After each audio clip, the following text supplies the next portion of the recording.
محبت کا لفظ الحب یہ الحبہ سے نکلا ہے۔ اسی طرح خوشبودار پودے اور پھول، ان کے بیج کو بھی حبہ کہا جاتا ہے۔ قرآن مجید نے ارشاد فرمایا، اللہ کی راہ میں خرچ کیے جانے والے مال کی مثال ایسے ہے جیسے ایک دانہ ہو اور اس دانے سے 7 بالیاں اگیں اور ہر ایک بالی میں پھر 100 دانے۔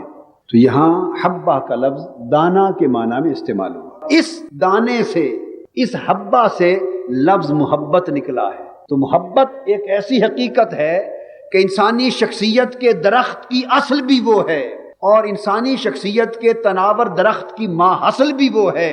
محبت ایک ایسی حقیقت ہے جو اس سر کی آنکھ سے دکھائی تو نہیں دیتی مگر سر سے پاؤں تک پورے جسم میں سرایت کر جاتا ہے، اور انسان کی پوری شخصیت میں سب سے زیادہ مؤثر ترین حقیقت اسی محبت کی ہوتی ہے۔ وہ محبت چاہے تو انسان کو گھر بار چھڑا کے صحراؤں میں پھرا دے، وہ محبت چاہے تو نرم و گداز بستر چھڑا کے سر کٹوا دے، وہ محبت چاہے تو جسم کا خون بہا دے، محبت چاہے تو سر کو نیزوں پہ چڑھا دے۔ مؤثر حقیقت جو پوری کی پوری زندگی کو بدل کے رکھ دیتی ہے، جو پوری زندگی کا رخ متعین کر دیتی ہے، جو پوری زندگی کو ایک خاص سیرت، ایک خاص نہج، ایک خاص جہت اور ایک خاص کردار عطا کر دیتی ہے، اس خاص حقیقت کا نام محبت ہے۔ سو جس میں محبت ہے وہی زندگی ہے، جس میں محبت نہیں وہ زندگی نہیں، نہ وہ بندگی ہے۔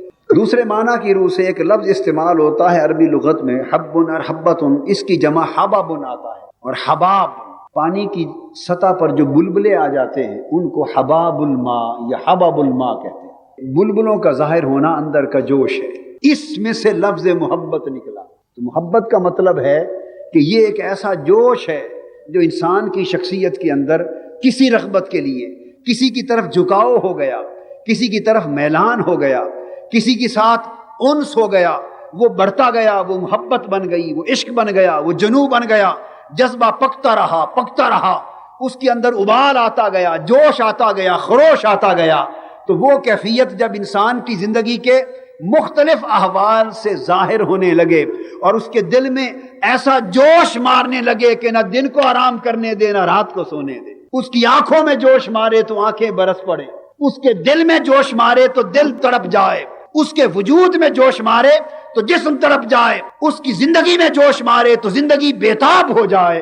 تو جب جذبہ اس حد تک جوش پہ پہنچتا ہے تو جوش کی اس کیفیت کو محبت کہتے ہیں۔ تو جب محبت آتی ہے تو انسان بے قرار ہو جاتا ہے، محبت والے مضطرب ہوتے، یہ علامت ہے محبت کی، ورنہ اگر نیری عقل کی فرما روائی ہوتی تو سردیوں کی رات میں نرم گداز گرم بستر چھوڑ کے یہاں کوئی کیوں آتا؟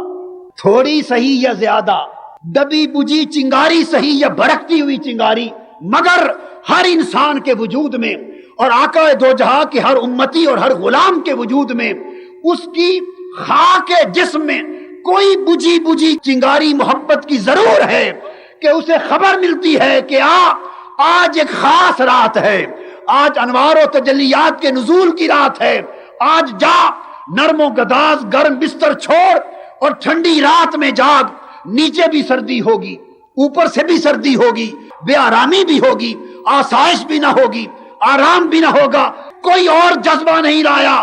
عقل سے پوچھو، عقل کہتی ہے میں تو نہیں لائی۔ اگر اس نے مجھ سے پوچھا ہوتا تو کہتا بے عقل بیٹھ آرام کر گھر میں، اگر یہ مجھ سے مشورہ کرتا تو کہتا گرم بستر میں سو۔ شعور کہتا ہے میں تو نہیں لایا، خیرت کہتی ہے میں تو نہیں لائی۔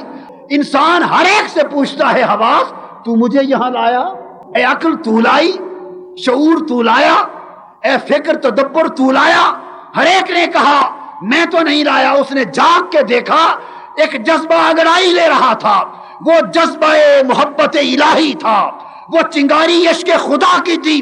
وہ بولی میں تجھے گرم بستر چھوڑ کے ٹھٹھرتی سردی میں لے آئی ہوں، اس لیے کہ اے نادا ایک رات جاگ، یہ چنگاری جو بجھ رہی ہے شاید کوئی ہوا آئے اور چنگاری شعلہ بن جائے۔